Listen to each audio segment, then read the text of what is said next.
তিরমিজি শরীফের 3375 নম্বর হাদিসের বর্ণনা। এক ব্যক্তি রাসূল আকরাম সাল্লাল্লাহু আলাইহি সাল্লামের কাছে আসছে, আসার পর বললেন, আখবিরনি বিআমালিন ইয়া রাসূলুল্লাহ, ইন্না শারাইআল ইসলাম ক্বাদ কাসুরাত আলাইয়া। ইয়া রাসূলুল্লাহ, ইসলামের বিধি বিধান আমার কাছে অনেক বেশি মনে হয়, আমাকে সংক্ষেপে এমন আমল শিখায়া দেন যে আমল করলে আমার কাজ হবে। কই কি বুঝাইতে চাও তুমি? হুজুর আমি এত কিছু মুখস্থ রাখতে পারি না। অনেক সহজ সরল মানুষ আছে না, আপনার অনেক কিছু মুখস্থ রাখতে পারে না। তো সাহাবা আয়েশা বলতেছে, হুজুর আমি তো এত কিছু ভুলে যাই, আপনি আমারে সংক্ষেপে কিছু শিখাইয়া দেন যেটা আমি আমল করলে সহজে আমি নাজাত পেয়ে যাব। নবীজি বললেন, শোনো, লা ইয়াজালু লিসানুকা রাতবাম মিন যিকরিল্লাহ, সদা সর্বদা তোমার জিহ্বাটা যেন আল্লাহর জিকিরে তরু তাজা হয়ে যায়, আশা করা যায় তুমি নাজাত পেয়ে যাইবা। জিকির, এই জিকিরের মাধ্যমে তোমার জিহ্বাটা যেন তরু তাজা হয়ে যায়, আশা করা যায় নাজাত পেয়ে যাবেন। ভাই এই আমলটা একটা কথাই লিখে রাখেন না, যে জিহ্বা সদা সর্বদা আল্লাহর জিকিরে ভিজা থাকা, তরু তাজা থাকা। অনেকে বলে পান না খাইলে আমার জিহ্বা শুকায় যায়। রসুল বললেন জিকির করলে জিহ্বা ভিজা হয়ে যায়। যখন পান খাইতে মন চাইবে জিকির করবেন। হ্যাঁ, আমি পান না খাইতে নিষেধ করি নাই, যাদের অভ্যাস তো খাই পান। তো বুঝাইতে চাইলাম আপনার, যে আপনি অনেকে বলে আর কি কয় আর জানি কি কি বলে এরা, যে এটা না খাইলে আমার গলা শুকায় যায়, বিড়ি না খাইলে আমার দিন যায় না। অথচ রাসূল আকরাম সাল্লাল্লাহু আলাইহি সাল্লাম বলেন তোমার জিহ্বা যেন জিকিরের মাধ্যমে তরুতাজা থাকে। এই হাদিস গবেষণা করলে এটাই বোঝা যায় যে যত বেশি জিকির করবে তার জিহ্বা তত সজীব থাকবে, তত তাজা থাকবে। আর ওই তাজাওয়ালা জিহ্বাওয়ালা যখন কবরে যাবে অবশ্যই তত দ্রুতে জান্নাতে দৌড়বে। লা ইয়াজালু লিসানু। তিরমিজি শরীফের 3376 নম্বর হাদিস, মানে আগের হাদিসের পরের হাদিস। এই হাদিসের মধ্যে আসছে, সুইলা রাসূলুল্লাহ সাল্লাল্লাহু আলাইহি ওয়াসাল্লাম আইয়ুল ইবাদি আফজালু ইয়াউমাল কিয়ামাতি দারাজাতান ইনদাল্লাহি ইয়াউমাল কিয়ামাহ। নবীজিকে প্রশ্ন করা হলো, আইয়ুল ইবাদি আফজালু দারাজাতান ইনদাল্লাহি ইয়াউমাল কিয়ামাহ, কিয়ামতের ময়দানে আল্লাহর কাছে মর্যাদায় কোন ব্যক্তিটা সবচেয়ে বেশি মর্যাদার অধিকারী হবে আপনার কাছে জানতে চাই। নবীজি জবাব দিলেন, কিয়ামতের ময়দানে আল্লাহর কাছে সবচাইতে মর্যাদাবান বান্দা বান্দি হবে আয-যাকিরুনাল্লাহ কাসীরান ওয়াজ-যাকিরাত, যে নারী পুরুষ যত বেশি তাদের জিহ্বাটা আল্লাহর জিকিরে তরু তাজা রাখবে, কিয়ামতের ময়দানে আল্লাহর কাছে তাদের মর্যাদা তত বেশি হয়ে যাবে। যে যত বেশি জিকির করবে নারী পুরুষ, কিয়ামতের ময়দানে আল্লাহর কাছে তাদের মর্যাদা তত বেশি হবে। তিরমিজি শরীফের 3377 নম্বর হাদিসের বর্ণনা। এই হাদিসের মধ্যে আসছে, রাসূল আকরাম সাল্লাল্লাহু আলাইহি সাল্লাম বলেন, আমি কি তোমাদেরকে এমন একটা কথা আমল শিখাবো না, যে আমলটা করলে আযকাহা ইনদা মালিকিকুম, যে আমলটা আল্লাহর কাছে অনেক পবিত্র, তুমি যত বেশি করবা তত বেশি আমলটা আল্লাহর কাছে পবিত্র হবে, আর ওই পবিত্র আমল ওয়ালাকেও আল্লাহ তত বেশি পবিত্র বানায়া দিবেন।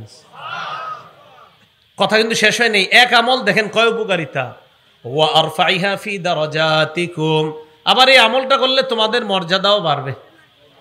এই আমলটা করলে তোমাদের মর্যাদা বাড়বে, আল্লাহর কাছে অধিক পবিত্রতা অর্জন করতে পারবা।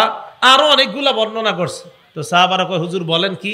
নবীজি বললেন, জিকরুল্লাহ, আল্লাহর জিকির যত বেশি করবা তত বেশি পবিত্র হয়ে যাইবা, কিয়ামতের ময়দানে তোমার তত বেশি মর্যাদা হবে আল্লাহর কাছে। তাহলে যত বেশি জিকির করব তত বেশি মর্যাদা হবে। নবীজির এক সাহাবা এই হাদিসের শেষে বলেন যে আমার জানা মতে জিকিরের চাইতে এত বেশি নাজাত দানকারী আমল আর আছে কিনা ফরজের পর আমার জানা নাই, যে জিকির একটা মানুষকে কতটা বেশি নাজাত দান করবে। এই জন্য জিকিরের মাধ্যমে কলবটা প্রশান্তময় হৃদয় বানানোর চেষ্টা করা।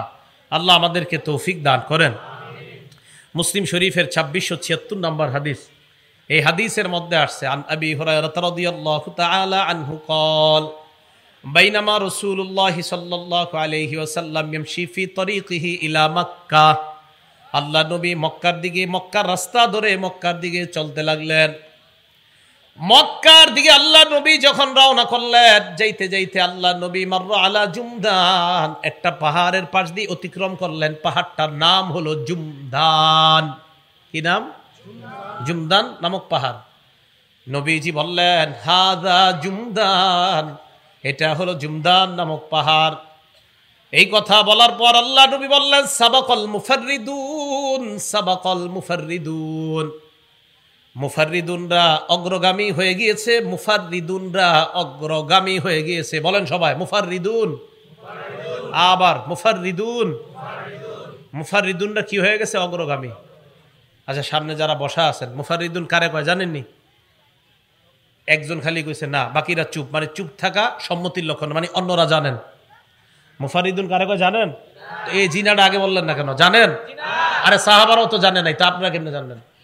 মানে এরকম ভাবসাব যে সাহাবাদের চেয়ে বেশি বুঝে মনে হয়। আমি যখন বললাম মুফাররিদুন কারে কয় জানেন, সব চুপ, মানে হুজুরজি জানি। তো জানলে বলেন। সাহাবারাও জেনে জানেন। আমি তো অবাক হয়ে গেছি ভুয়াপুরে এসে যে আল্লাহ, মনে হয় এই জায়গায় পাওয়া গেছে কিছু যারা জানে। হ্যাঁ, সাহাবারা বললেন ওয়ামাল মুফাররিদুন ইয়া রাসূলুল্লাহ, হুজুর মুফাররিদুন আবার কি জিনিস? আল্লাহ নবী বলেন মুফাররিদুন চিনো না? কয় না, চিনি না। নবীজি বললেন আয-যাকিরুন আল্লাহ কাসীরা ওয়াজ-যাকিরাত, যে নারী পুরুষরা বেশি বেশি আল্লাহর জিকির করে তারা হলো মুফাররিদুন। তারা কিয়ামতের ময়দানে সবার আগে আগে জান্নাতের দিকে রওনা করবে। সুবহানাল্লাহ। মনে থাকবে না আজকে থেকে, নাম কি? মুফাররিদুন। যারা বেশি জিকির করে নারী পুরুষ তাদের নাম কি? এবার আরেকটা শিখেন, বলেন মুফরিদুন। আগেরটা কি শিখছেন? মুফাররিদুন, আর এটা মুফরিদুন। আবার বলেন আগেরটা কি? মুফাররিদুন, আর এটা মুফরিদুন। মানে হালকা পাতলা যারা। এই জায়গায় চিকুন আছেন কারা কারা? হাত তুলেন তো। আচ্ছা, হাত নামান। ঠিক আছে। তিরমিজি শরীফের 3596 নাম্বার হাদিসে আসছে, ক্বালা রাসূলুল্লাহ সাল্লাল্লাহু আলাইহি ওয়াসাল্লাম সাবাকাল মুফরিদুনা, হালকা পাতলা মানুষরা অগ্রগামী হয়ে জান্নাতের দিকে রওনা করছে। মানে কি আপনারা যারা হাত তুলছেন তারা? হ্যাঁ, চিকুন আপনিও না? বলে হাদিসে কি এটাই আসছে? সাহাবারা বললেন ইয়া রাসূলুল্লাহ, হালকা পাতলারা অগ্রগামী হয়ে গিয়েছে, ব্যাপারটা একটু বুঝায় দেন। নবীজি বললেন মুফরিদুন, হালকা পাতলা মানে হলো আল মুস্তাহতারুনা বিজিক্রিল্লাহ, যারা বেশি বেশি আল্লাহর জিকির করে তারা হলো হালকা পাতলা। সুবহানাল্লাহ। মানে কিসের হালকা পাতলা? ইয়াদউ আনহুম যিকরু আসকালাহুম, জিকির তাদের পাপের বোঝাগুলা থেকে তাদেরকে হালকা বানায়া দেয়। ফায়াতুনা খিফাফান ইয়াউমাল কিয়ামাহ, আল্লাহ নবী বলেন তারা হালকা পাতলা মানে পাপের বোঝা থেকে হালকা হয়ে জিকিরকারীরা কিয়ামতের ময়দানে আল্লাহর দরবারে দাঁড়িয়ে যাবে। তাহলে এই হালকা পাতলা মানে আপনাদের মাঝে গোস্ত যার কম তার না কিন্তু। হ্যাঁ, তাহলে হালকা পাতলা মানে জিকির করতে করতে যাদের পাপের বোঝাগুলো হালকা হয়ে গেছে, এই হালকা পাতলা। যাই হোক, যে হালকা পাতলারা হাত তুলছেন আপনারা সহ আমাদের সবাইরই আল্লাহ জান্নাতি বানায় দেন। যেহেতু হাত তুলেই ফেলছেন, আল্লাহ সবাইরই জান্নাতি বানায় দেন। রাসূল আকরাম সাল্লাল্লাহু আলাইহি সাল্লাম বললেন হালকা পাতলা মানে পাপের বোঝা থেকে হালকা। বলেন তো পাপের বোঝা থেকে হালকা বানায় কোন জিনিস? জিকির। জিকির। তো এই জিকির পাপের বোঝা থেকে আমাদেরকে হালকা বানিয়ে দিবে। আল্লাহ আমাদের সকলকে পাপের বোঝা থেকে যেন আমরা হালকা হয়ে আল্লাহর কাছে যেতে পারি, আল্লাহ তৌফিক দান করেন। আবু দাউদ শরীফের 3667 নাম্বার হাদিস, 3667, 3667 নাম্বার হাদিসের বর্ণনা।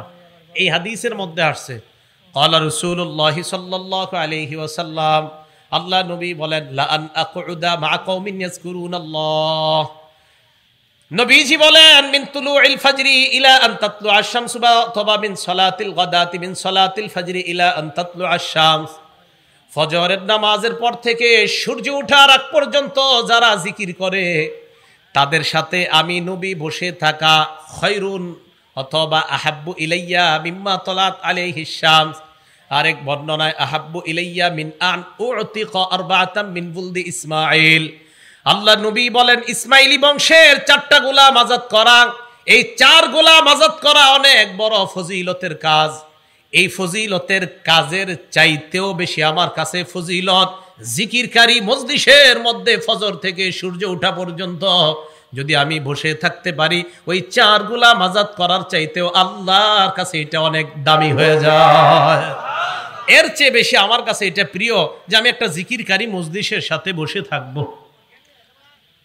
এরপর রাসূল বলেন ওয়ালা আন আকুদা মা কওমিন ইয়াজকুরুনাল্লাহ, জিকিরকারী সম্প্রদায়ের সাথে বসে থাকা মিন সলাতিল আসরি, আসরের নামাজের পর থেকে ইলা আন তাগরুবা শামস আহাব্বু ইলাইয়া মিন আন উতিকা আরবাআ। আসরের নামাজের পর থেকে মাগরিব পর্যন্ত যদি কোনো জিকিরকারী মজলিস থাকে আর তাদের সাথে যদি আমি বসে থাকি, 4টা গোলাম আজাদ করা এর চাইতেও বেশি আমার কাছে ওই জিকিরকারী মজলিসের সাথে বসে থাকাটা প্রিয় হয়ে যায়। তো জিকিরকারী মজলিস যারা, এটা অনেক দামি মজলিস, এটা অনেক উঁচা মজলিস, দামি মজলিস। তো জিকির করা, জিকিরকারী মজলিসে থাকা, অংশগ্রহণ করা, এটা আল্লাহর কাছে অনেক দামি। আল্লাহ আমাদের সকলকে জিকিরকারী মজলিসে বেশি বেশি শরীক হওয়ার তৌফিক দান করেন। আমিন। আপনারা যে এখানে বসলেন, এই বসাটারও একটা দাম আছে। এখানে না বসা আপনারা যদি কোনো গানের মজলিসে বসতেন আর এটা যদি জিকির শূন্য মজলিস হয় তাহলে কিন্তু খুব খারাপ অবস্থা। আবু দাউদ শরীফের 4856 নাম্বার হাদিসের বর্ণনা। এই হাদিসের মধ্যে আসছে আমরা দুইজন এক জায়গায় বসছি কথা বলার জন্য, এমনি দুইজন বসে রয়েছি। তো কথা বইলা টইলা দুনিয়াবি কিছু গল্প গুজব কইরা নাটক সিনেমার গল্প করে উঠে গেছে। ক্বালা রাসূলুল্লাহি সাল্লাল্লাহু আলাইহি ওয়াসাল্লাম, আল্লাহ নবী বলেন, মান কাদা মাকআদান, কোন ব্যক্তি যদি কোন বৈঠকের মধ্যে বসে, কোন আসনে বসে, আমি আসনের মধ্যে বসলাম, চা স্টলের সামনে 2টা চেয়ারে আমরা দুইজন বসলাম, এক আসনে আমি বসলাম আর এক আসনে আমার বন্ধুকে বসাইলাম। বসানোর পর আলাম ইয়াজকুরিল্লাহ, দুইজন দুনিয়াবি অনেক কথা বললাম, একটু বারো আল্লাহর নাম নিলাম না, আল্লাহর নাম নেই। নবীজি বলেন, কানা আলাইহি তিরাতুন, হতে পারে এই বৈঠকটা তার জন্য আল্লাহর পক্ষ থেকে গজবের কারণ হয়ে যেতে পারে। তোমার এই বৈঠক কেন জিকির শূন্য হবে? কি কঠিন কথা দেখছেন। ওয়ামান ইত্তাজা মাদজা, কেউ যদি ঘুমাইতে যায় বালিশে মাথা রাখার পর নাটক সিনেমার গান শুনতে শুনতে ঘুমিয়ে গেছে, আল্লাহর নাম নেয় নাই, রসুলের উপর দুরূদ পড়ে নাই, কান আলাইহি তিরাতুন, এই ঘুম তার জন্য গজবের কারণ হতে পারে। আবু দাউদ শরীফ 4855 নাম্বার 856 নাম্বার হাদিস। তাহলে খুব সাবধান যে আমার আপনার একটা বসা, আমার আপনার একটা জাগরণ, আমার আপনার একটা ঘুমান, এই ঘুমিয়ে গেলাম, আমার আপনার এই ঘুমটাও গজবের কারণ হয়ে যেতে পারে। এজন্য সাবধান, জিকির শূন্য জাগরণ যেন না হয়, জিকির শূন্য ঘুম যেন না হয়। আল্লাহ আমাদেরকে জাগ্রত ঘুমন্ত উভয় অবস্থায় যেন আল্লাহর জিকির বেশি করতে পারে, আল্লাহ তৌফিক দান করেন। বুখারী শরীফের 6320 নাম্বার হাদিসের বর্ণনা। এই হাদিসের মধ্যে আসছে, ক্বালা রাসূলুল্লাহি সাল্লাল্লাহু আলাইহি ওয়াসাল্লাম, আল্লাহ নবী বলেন, ইদা আওয়াইতা ইলা ফিরাশিকা, যখন তুমি বিছানায় আশ্রয় গ্রহণ করতে যাও, বিছানায় যাওয়ার পর তখন তুমি সর্বপ্রথম তোমাদের কাজ হলো, ইদা আওয়া আহাদুকুম ইলা ফিরাশি, যখন তোমাদের কেউ বিছানায় যাও, যাওয়ার পর তোমাদের প্রথম কাজ, ফালয়ানফুত ফিরাশাহু বিদাখিলাতি ইজারিহি, সে যেন লুঙ্গির নিচ দিয়ে তার বিছানাটা এইভাবে 3 বার ঝাড়া দেয়। ফালয়ানফুস ফিরাশা বিদাখিলাতি ইজারি, সে যেন তার বিছানাটা লুঙ্গির নিচের অংশ দিয়ে 3 বার ঝাড়া দেয়। যদি আপনারা ঝাড়ু, ছোট্ট ঝাড়ু ব্যবহার করেন, তো যেহেতু নবীর সুন্নত, তো আমার আপনার লুঙ্গির নিচ দিয়ে এইভাবে একটু ঝাড়ু দিয়া সুন্নতটা আদায় করলে সমস্যা কোথায়? নবী সাল্লাল্লাহু আলাইহি সাল্লাম বলেন, ফাইন্নাহু লা ইয়াদরি, কেননা সে জানে না, আমার উম্মত জানে না, মা খালফাকু আলাইহি, তার অগোচরে বিছানায় কোনো বিষাক্ত কিছু থাকতে পারে, তাই সে যেন ঝাড়ু দিয়ে নেয়। দেখেন নবী তার উম্মতকে কতটা ভালোবাসে, যে ঘুমাইতে গেলে আমার উম্মত যেন কোনো বিপদে না পড়ে, এই জন্য সতর্কতামূলক আমাদেরকে জানায় দিলে, উম্মত বিছানায় যাইবা, ঘুমানোর আগে বিছানাটা ভালোভাবে ঝেড়ে নিবা, যেন কোনো সাপ বিচ্ছু তোমাকে দংশন করতে না পারে। এরপর রাসূল আকরাম সাল্লাল্লাহু আলাইহি সাল্লাম বলেন, এরপর কি করবেন? তিরমিজি শরীফের 3398 নাম্বার হাদিসে আসছে, হাতটা মাথার পিছনে রাখবেন এইভাবে, এই যে এইভাবে, কিভাবে? এইভাবে, এইভাবে, এইভাবে রাখার পর এইভাবে শুয়ে থাকবেন। শুয়ে শুয়ে আল্লাহকে বলবেন, আল্লাহুম্মা কিনি আযাবাকা ইয়াওমা তাবাসু ইবাদাক, আল্লাহ যেদিন আপনি কিয়ামতের মাঠে আপনার বান্দাদেরকে উঠাবেন, সেদিন আপনার আযাব থেকে আমাকে হেফাজত করবেন। সুবহানাল্লাহ। চিন্তা করেন, বিছানায় গিয়ে এগুলো আমগরে শিখায় নবীজি। তারপর কি করবা তুমি? তারপর মুসলিম শরীফের বর্ণনা আসছে, তারপর 2714 নম্বর হাদিসে আসছে, তুমি ফালইউসাম্মি বিসমিল্লাহ বলবা, ওই যে আল্লাহুম্মা বিসমিকা আমুতু আহিয়াটা পড়েন, এটা পড়বা। পড়ার পর এরপর আবার বুখারীর বর্ণনা আসেন 6320 নম্বর হাদিসে আছে, রাসূল বলেন, তুমি যখন বিছানায় শরীরটা লাগাইবা তখন তুমি পড়বা, ওয়াদাতু জামবি বিসমিকা রব্বি ওয়াদাতু জামবি, আল্লাহ আপনার নামে আমার দেহটা বিছানায় লাগাইলাম, সুবহানাল্লাহ, ওয়া বিকা আরফাউহু, আপনার নামে আবার আমি দেহটা বিছানা থেকে উঠাবো যদি আপনি চান। ইন আমসাকতা নাফসি ফারহামহা, মাবুদ আমার ঘুমের মধ্যে যদি আমার জানটা আপনি আটকায় রাইখা দেন, আমাকে যদি আর জানটা ফেরত না দেন, আমাকে যদি ঘুমের মধ্যে আপনি মৃত্যু দিয়ে দেন, ফারহামহা, তাহলে আমার জানের প্রতি আপনি দয়া করেন। মুসলিম শরীফের বর্ণনা, ফাগফিরলাহা, আমার জান আপনি মাফ করে দেন।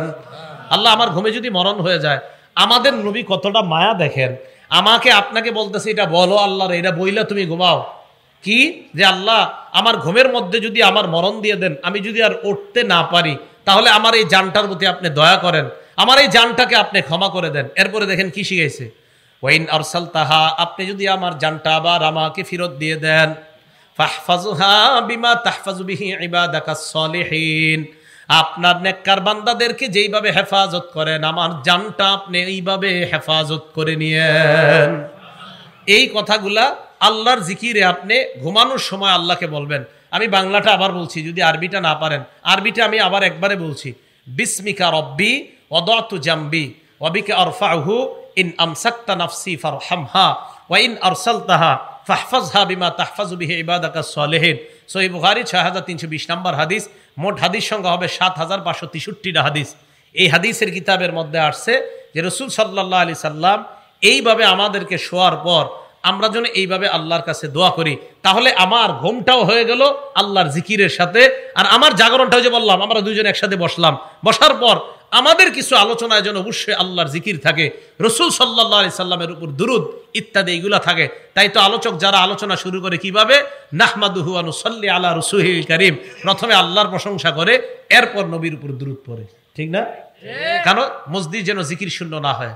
এখন যে কথাটা বলবো, অনেকের মনে খারাপ লাগতে পারে, কষ্ট লাগতে পারে, বাকি গার্জিয়ানরা সাবধান হয়ে যাবেন, সন্তানদেরকে এই মসজিদ থেকে দূরে রাখেন। কি দেখেন, আবু দাউদ শরীফের 4855 নম্বর হাদিস, এই হাদিসে আসছে, ক্বালা রাসূলুল্লাহ সাল্লাল্লাহু আলাইহি ওয়াসাল্লাম, আল্লাহ নবী বলেন, মা মিন কওমিন ইয়াকুমুনা মিন মাজলিসিন লাম ইয়াযকুরুল্লাহ,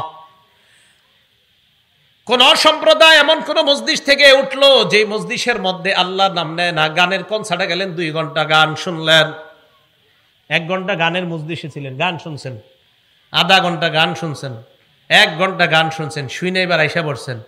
আল্লাহ নবী বলেন, মা মিন কওমিন ইয়াকুনুনা মিন মাজলিসিন, কোন সম্প্রদায় এমন কোন মসজিদ থেকে উঠছে, লা ইয়াযকুরুনাল্লাহ, যে মসজিদে আল্লাহর নাম নেয় না।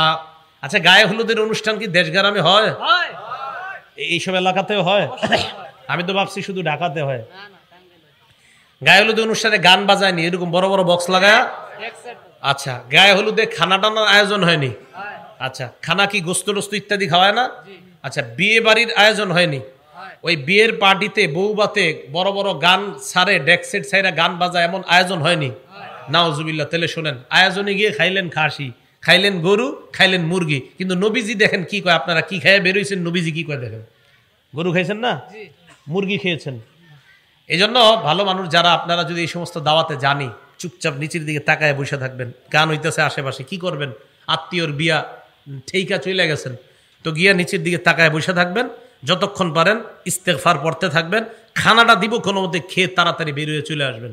রাসূল আকরাম সাল্লাল্লাহু আলাইহি সাল্লাম বলেন, কোন সম্প্রদায় এমন কোন মসজিদ থেকে যদি ওঠে যে মসজিদে আল্লাহর নাম নেওয়া হয় না, আল্লাহর নাফরমানি করা হয়, ইল্লা কামু আন মিসলি জিফাতি হিমার, আল্লাহ নবী বলেন তারা মরা গাধার বুঝন সভা থেকে বের হয়ে আসছে। মরা গাধার বুঝন সবার আয়োজন হয়েছে, ওই আয়োজন থেকে আমার উম্মত বের হয়ে আসছে। তাহলে জিকির শূন্য মসজিদ থেকে যদি বের হন, মরা গাধার বোঝন সভা থেকে আপনি বের হয়ে আসলেন। আল্লাহ আমাদের সকলকে হেফাজত করেন। আপনি শুয়ে রয়েছেন রাতের বেলা, বালিশে মাথা লাগাইছেন, ঘুম আসে না, এই অভিযোগ আসেনি সবার? ঘুম আসে না, ঘুম আসবে কিভাবে? রাত 7টার পরে মোবাইল আর চালায়েন না। ঘুম যদি কালকে থেকে না আসে আমারে জানায়েন, 7টার পরে আর মোবাইল চালায়েন না, এটা আলমারিতে উঠায় রাখেন। এরপরে আপনি দেখেন ঘুম না আসা উপায় আছে কিনা। 7টার পরে আপনি একটু বই দেখবেন, বৈশা বৈশা একটু মনে করেন একটা ভালো কিতাব দেখলেন, হাদিসের কিতাব, কোরআনের কিতাব দেখলেন, ইবলিস আইসা পা টিপবে, ঘুমা ঘুমা ঘুমা। আপনার ঘুম না আসা উপায় নেই। রাতের বেলা আপনি মোবাইল সরাইয়া দেন, বিছানায় মাথা লাগাইলেন, ঘুম আসে না, আঙ্গুলের কড়া গনতে থাকে, আর 100 বার পড়েন সুবহানাল্লাহ, পড়েন সুবহানাল্লাহ। আল্লাহ নবী সাহাবাদেরকে বলেন, আয়াজিজু আহাদুকুম আইয়াকসিবা, তোমাদের কেউ কি আছো সক্ষম নাকি অক্ষম? সাহাবারা কয়, হুজুর কি অক্ষম? আইয়াকসিবা আলফা হাসানা, তোমাদের মধ্যে আয়াজিজু আহাদুকুম, তোমাদের কেউ কি অক্ষম আলফা হাসানা, আইয়াকসিবা আলফা হাসানা, তোমাদের কেউ কি অক্ষম 1000 নেকি কামাই করতে? কি কেউ অক্ষম? সাহাবারা কয়, হুজুর এটা কি কইলেন আপনি? 1000 নেকি কি কেউ পারবো আমরা কামাই করতে খুব সহজে? নবীজি কয়, আমি এমন এক সিস্টেম শিখাই দেবো, যেই সিস্টেম অবলম্বন করলে 1000 নেকি নিমিষেই তোমরা কামাই করতে পারবা। সাহাবারা বললেন, হুজুর কি আমল? আল্লাহ নবী কয়, ইউসাব্বিহু মিআতা তাসবিহা, 100 বার সুবহানাল্লাহ পড়ো, ইউকতাবু লাহু আলফু হাসানা, তার আমল নামায় আল্লাহ পাকের পক্ষ থেকে 1000 নেকি লিপিবদ্ধ হয়ে যায়। শুয়ে শুয়ে সুবহানাল্লাহ বলেন 1000 বার। এবার আল্লাহ নবী বলেন, যদি তোমার 1000 নেকি লেখা না হয় তোমার জীবন থেকে, অথবা ইউহাত্তু আনহু আলফু খতিআ, তোমার জীবন থেকে 1000 গুনাহ ঝরে পড়ে মুছে যায়। কয়শো বার সুবহানাল্লাহ? 100 বার। কয়শো বার সুবহানাল্লাহ? 100 বার। এবার আরেকটা, যদি দেখেন 100 বার পড়ার পরে ঘুমায় না, এখন আরেকটা বলবেন, বলেন সুবহানাল্লাহি ওয়া বিহামদিহি, বলেন সুবহানাল্লাহি 100 বার। এটাও কয়বার? আল্লাহ নবী বলেন সুবহানাল্লাহি ওয়া বিহামদিহি, বাস এতটুকুই তুমি 100 বার পড়লা, গফিরাত খাতায়া ওয়া ইন কানাত মিসলা জাবাদিল বাহরি, সমুদ্রের ফেনা পরিমাণ গুনাহ যদি হয় তোমার গুনাহ মাফ। তোমার গুনাহ তাহলে আপনার সমস্যা কোথায়? গুনাহ মাফ করাইবেন। বাস এবার রাতের বেলা কিছু গুনাহ হয়ে গেছে, কালকে গতকালকে মনে করেন, গুনাহ হওয়ার পরে এশার নামাজ পড়ে আপনি মনটা খারাপ, আর এই গুনাহগুলা করলাম, এখন বাস এশার নামাজের পরেও 2-1টা গুনাহ হয়ে গেছে, রাত্রে ঘুমায় রইছেন, এই তাসবিহগুলা পড়ছেন, পড়িয়া টইরা ফজরের সময় উঠছেন, উঠার পর এবার আপনি উজু করবেন, উজু করে তো ফজর নামাজ পড়বেন। তিরমিজি শরীফের 2 নম্বর হাদিস, আজকে থেকে মনে রাখবেন, মা বোনরাও সবাই, নারী পুরুষ সবাই, রাসূল আকরাম সাল্লাল্লাহু আলাইহি সাল্লাম বলেন, ইজা তাওয়াদ্দা আল আব্দুল মুসলিমু আও ইল মুমিনু, কোন মুসলমান যখন উজু করে, কোন মুমিন যখন উজু করে, ফাগাসালা ওয়াজহা, চেহারা যখন ধৌত করে, খরাজা মিন ওয়াজহিহি কুল্লু খতিআতিন নাযারা ইলাইহা বিআইনাইহি মাআল মাই আও মা আখিরি কতরিল মা। আল্লাহ নবী বলেন, আমার কোন মুসলমান উম্মত, কোন মুমিন উম্মত, উম্মতি, কোন নারী পুরুষ যদি উজু করে, উজু করার সময় যখন চেহারা ধৌত করে, চোখ দিয়া যত গুনাহ করছে, ওই চেহারার পানিগুলা ঝরে পড়ার শেষ ফোঁটার সাথে তার চোখের গুনাহগুলা ঝরে পড়ে যায়। মন দিয়ে উজু করবেন। কি দিয়ে উজু করতে হবে? হ্যাঁ, মন দিয়ে, যে আমার গুনাহ ঝরে পড়বে। ওয়াইদা গাসালা ইয়াদাইহা, হাত যখন ধৌত করে, খরাজা মিন ইয়াদাইহি কুল্লু খতিআতিন বাতাসাত হা ইয়াদা, 2 হাত যত গুনাহ করছে পানির শেষ ফোঁটার সাথে সব গুনাহ পড়ে যায়। তাহলে আপনারা এই আমলগুলা মনোযোগ সহকারে করা, খুব মনোযোগ দিয়ে করা। এখন করতে গিয়ে আবার এমন যেন না হয় যে কিছু অংশ শুকায় রয়েছে, তাহলে কিন্তু আবার নামাজ হবে না। দলিল সহিহ বুখারী 60 নম্বর হাদিস, আব্দুল্লাহ ইবনে ওমর রাদিয়াল্লাহু তাআলা আনহুমার বর্ণনা, তিনি বলেন, তাখাল্লাফা আন নবী সাল্লাল্লাহু আলাইহি ওয়াসাল্লাম, আল্লাহ নবী আমাদের এক সফরে পিছনে পড়ে গেলেন, সাফারনাহা ফি সাফরাতিন সাফারনাহা, এক সফরে আমরা আল্লাহর নবীর সাথে ছিলাম, ওই সফরের মধ্যে আল্লাহর নবী পিছনে পড়ে গেলেন। তাখাল্লাফা আন্না নবী সাল্লাল্লাহু আলাইহি সাল্লাম ফি সাফরাতিন সাফারনাহা, এক সফরে নবী আমাদের পিছনে পড়ে গেলেন, তো আমরা সামনে। ফাদরাকানা, আল্লাহ নবী আমাদেরকে ধরে ফেললেন, মানে তাড়াতাড়ি আসছে। ওয়াকাদ আরহাকাতনাস সালাহ, আসরের নামাজ চলে যায় অবস্থা, তো আসর তো তাড়াতাড়ি পড়তে হবে। এখন আমরা উজু করতে লাগলাম, নাহনুনা তাওয়াদ্দু, আমরা উজু করতে লাগলাম। ফাজআলনা নামসাহু আলা আরজুলিনা, পাগুলা কোনোমতে ধুইতে লাগলাম। তো ধুইতে গিয়া অনেকের পায়ের এই পিছনের গোছা শুকনা রয়েছে, তাড়াতাড়ি ফজর পড়তে হইব। আবার আপনারা অনেকে তাকবিরুল্লাহ ধরতে গিয়া পায়ের গোছা ধর না, আরে কোনো মতো হইলে হইছে, তাকবিরুল্লাহ ধরতে হইব। নাদা বিআলা সাউতিহি, পিছন থেকে আল্লাহর নবী জোরে আওয়াজে ডাক দিলেন, এই এই কয়ে ডাক দিলেন। সাহাবারা কয়, ঘটনা কি? কি হইছে? নবীজি এত জোরে ডাক দিছে। তো সবাই তাকাইছে, হুজুরজি কয়, ওয়াইলুন লিল আকাবি মিনান নার, ওয়াইলুন লিল আকাবি মিনান নার মাররাতাইনি আও সালাসা, 2 বার অথবা 3 বার বললেন, পায়ের গোড়ালির যেই জায়গাগুলা শুকনা, এগুলা জাহান্নামে যাবে, এগুলা জাহান্নামে যাবে। শুকনা জায়গা নিয়ে নামাজ পড়ো, নামাজই তো হবে না, এগুলা জাহান্নামে যাবে। তাহলে আমরা ইবাদত করতে গিয়ে যেন ভুল না হয়ে যায়। তো যাই হোক, আমরা জানলাম কি, জাগ্রত ঘুমন্ত জিকির শূন্য যেন আমাদের জবান না হয়। কেন বলেন তো? ওই দিল যেন আমাদের সাফ থাকে।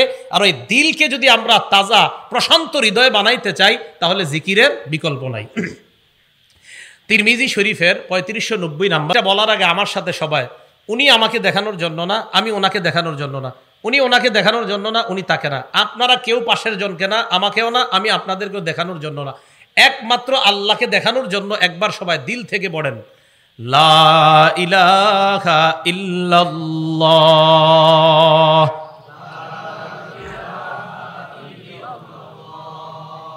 আচ্ছা, মনে করে নেন আমাদের হয় নাই, তো আবার আমরা একদম সত্যি সত্যি আল্লাহকে দেখানোর জন্য আবার লা ইলাহা ইল্লাল্লাহ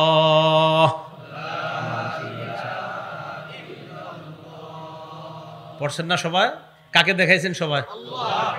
قال رسول الله صلى الله عليه وسلم ما قال عبد الله إله إلا الله قد مخلصا إلا فتحت له أبواب السماء حتى تفزع إلى العرش। আল্লাহ নবী বলেন, কোন বান্দা একবার ইখলাসের সাথে লা ইলাহা ইল্লাল্লাহ যদি পাঠ করে, তারে ইলাহা ইল্লাল্লাহ আল্লাহর আরশে যাওয়ার জন্য আসমানের সবগুলা দরজা খুলে দেওয়া হয়। আর কি চান? রাত 2টায় ঘুম ভাঙছে, 3টায় ঘুম ভাঙছে, ঘুম ভাঙার পর আপনার বিবি ঘুমায়, সন্তান ঘুমায়, বিবি ঘুমায়, ছেলে ঘুমায়, মেয়ে ঘুমায়, এলাকার সবাই ঘুমায়। এলাকার নাম জানি কি? দেউলিয়া বাড়ির সবাই ঘুমায়। তো 2টা 3টায় উঠছেন প্রস্রাব করতে বা কিছু, তো ওই টাইম আপনি চিন্তা করলেন, আল্লাহরে বললেন, আল্লাহ তিরমিজি শরীফের হাদিসে নবীজি বলছে যে ইখলাসের সাথে লা ইলাহা ইল্লাল্লাহ পড়লে নাকি আকাশের দরজা সব খোলেন। আল্লাহ এই মুহূর্তে তো আমার সবাই ঘুমায়, আমার ফ্যামিলির সবাই ঘুমায়, আল্লাহ দেউলিয়া বাড়ির সবাই ঘুমাইতেছে, আমি আর তুমি। তো এই মুহূর্তে তো আর কাউরে দেখাবেন না আপনি, ওই সময় আপনি বলেন লা ইলাহা ইল্লাল্লাহ। সব ঘুমাইতেছে, অথচ আপনি আসমানের দরজা সব খুলে ফেলছেন। কিভাবে বুঝায়? আর তো লা ইলাহা ইল্লাল্লাহ এটা চালু রাখেন। মা বোনরা রান্না করতেছেন, বাস জবানে চালু রাখেন না, লা ইলাহা ইল্লাল্লাহ চালু রাখেন জবানে, বাস। আর রান্না করতেছেন, এই জিকিরওয়ালা খানা আপনার সন্তানের পেটে যখন যাবে, ইনশাল্লাহ এই সন্তানই তো হবে এই যুগের আব্দুল্লাহ ইবনে মাসউদের মতো বড় আলেম। এই সন্তানের পেটে এই খাবারই তো নেওয়া দরকার। করবো তো আমল ইনশাল্লাহ। আচ্ছা, আরেকটা হাদিস শোনাই, তিরমিজি শরীফের 3592 নাম্বার হাদিস। আগে আমার সাথে বলেন আল্লাহু আকবার কাবীরা, আলহামদুলিল্লাহি হামদান কাসীরা, সুবহানাল্লাহি বুকরাতান ওয়া আসীলা। তিরমিজি শরীফের 3592 নাম্বার হাদিস। আব্দুল্লাহ ইবনে ওমর রাদিয়াল্লাহু তাআলা আনহুমার বর্ণনা, তিনি বলেন, কুন্না নুসাল্লি মা'আন নবী সাল্লাল্লাহু আলাইহি ওয়াসাল্লাম, আমরা আল্লাহ নবীর সাথে সালাত আদায় করছিলাম।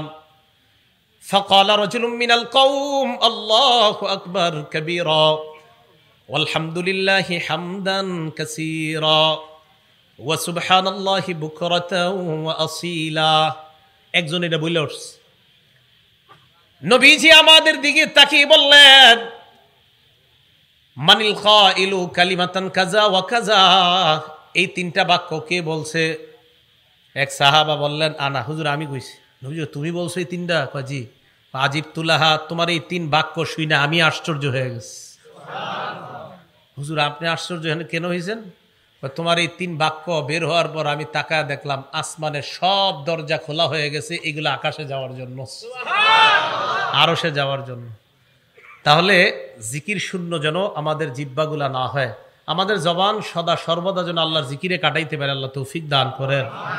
তো এটা লাভ কি? প্রশান্ত হৃদয় যদি অর্জন করা যায়, এই অর্জন করতে পারলে সূরা ফজরে দেখবেন অনেক হুজুররা ফজরের নামাজে পড়ে, অথবা মাগরিবের নামাজে পড়ে, ফজর নামাজে পুরাটা পড়ে, আর মাগরিবের নামাজে এই সূরা ফজরের 27 থেকে 30 নাম্বার আয়াত পড়ে, ইয়া আইয়াতুহান নাফসুল মুতমাইন্নাহ ইরজিই ইলা রাব্বিকি রাদিয়াতাম মারদিয়া ফাদখুলি ফি ইবাদি ওয়াদখুলি জান্নাতি।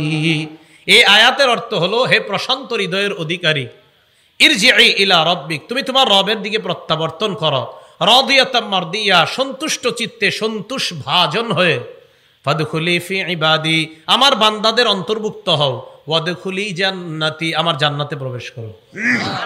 সাইদ ইবনে জুবায়ের নবীর সাহাবা, উনি বলেন, আমি এই আয়াতটা নবীজির সামনে পড়লাম, তো নবীজির সাথে আবু বকর সিদ্দিক রাদিয়াল্লাহু তাআলা আনহু বসা। আদ-দুরুল মানসুরের মধ্যে আসছে 8 নম্বর খণ্ড 813 নম্বর পৃষ্ঠা, সেখানে আসছে যে আমি এই আয়াতটা নবীর সামনে পড়লাম, পড়ার পর আবু বকর সিদ্দিক বললেন, ইন্না হাযা হাসান, তুমি তো অনেক সুন্দর একটা আয়াত পড়ছো, সুবহানাল্লাহ। নবীজি কয়, আবু বকর, যে আয়াতটা পড়ছে এই আয়াতের মর্মবাণী হলো যে প্রশান্ত হৃদয় ওলাদেরকে ফেরেশতা স্বাগত জানাইতে জানাইতে জান্নাতের দিকে নিয়ে যাবে। শেষ হয় নাই। আবু বকর, জানো আমার আশা, ইন্নাল মালাকা সায়াকুলু লাকা ইনদাল মাউত, ফেরেশতা তোমাকেও মরণের সময় এই বাক্যগুলা বলতে বলতেই তোমাকে নিয়ে যাবে। তাহলে প্রশান্ত হৃদয়ওয়ালাকে জান্নাতের দিকে স্বাগত জানাইতে জানাইতে নিয়ে যাবে। তাহলে কলব, এই কলব এটা হলো তাকওয়ার জায়গা, কলব হেদায়েতের জায়গা, কলব ইমানের জায়গা। এই কলব যদি ঠিক থাকে সব ঠিক। কলব কিভাবে ঠিক বানাবো? জিকিরের মাধ্যমে। জিকিরের মাধ্যমে যদি প্রশান্ত হৃদয় অর্জন করতে পারি, ওই প্রশান্ত হৃদয় নিয়ে ইনশাআল্লাহ আল্লাহর জান্নাতের মেহমান হতে পারবো। আল্লাহ আমাদের সকলকে যেই কথাগুলা বললাম শুনলাম, কোথায় যান আপনারা? উঠছেন কেন? হ্যাঁ, উঠছেন কেন? পরের আলোচকের আলোচনা ভিডিও করে যাবেন, বসে থাকেন। আর সব জায়গায় দৌড়ে যান কেন? পরের আলোচকের আলোচনা ভিডিও করবেন, এই জায়গায় কেউ আসবেন না এখন। পরের আলোচকের আলোচনা ভিডিও করবেন। আল্লাহ আমাদের সকলকে যা শুনলাম বললাম, খালি যদি ওনার আলোচনার সময় কেউ খোলে আমার খালি তথ্য দিবেন, কালকেই লিখে দিব আমার ভিডিও করা নিষেধ। আল্লাহ সকলকে যা শুনলাম বললাম এর উপর আমল করার তৌফিক দান করেন। আমিন ওয়া আখিরু দাওয়ানা আলহামদুলিল্লাহি রাব্বিল আলামিন। আপনারা কেউ উঠবেন না। যদি আলোচনা শুনে থাকেন তাহলে আল্লাহর জিকিরের মজলিস কি দামি না কম দামি? অনেক দামি না কম দামি? তাহলে অনেক দামি। এটা একটা জিকিরের মজলিস। সহিহ বুখারীর বর্ণনা, পুরা মজলিসটা ফেরেশতারা বেষ্টন করে একজনের কাঁধের উপর আরেকজন, এভাবে আসমান পর্যন্ত গোল আকৃতির একটা সারি এখন আছে, আপনাদেরকে বেষ্টন করে। হ্যাঁ, সহিহ বুখারী 6004, 6007, 6008 সব এই জিকিরের মজলিস সম্পর্কে বুখারী শরীফের। আল্লাহ আমাদের সকলকে যে কথাগুলা বললাম শুনলাম এর উপর আমল করার তৌফিক দান করেন।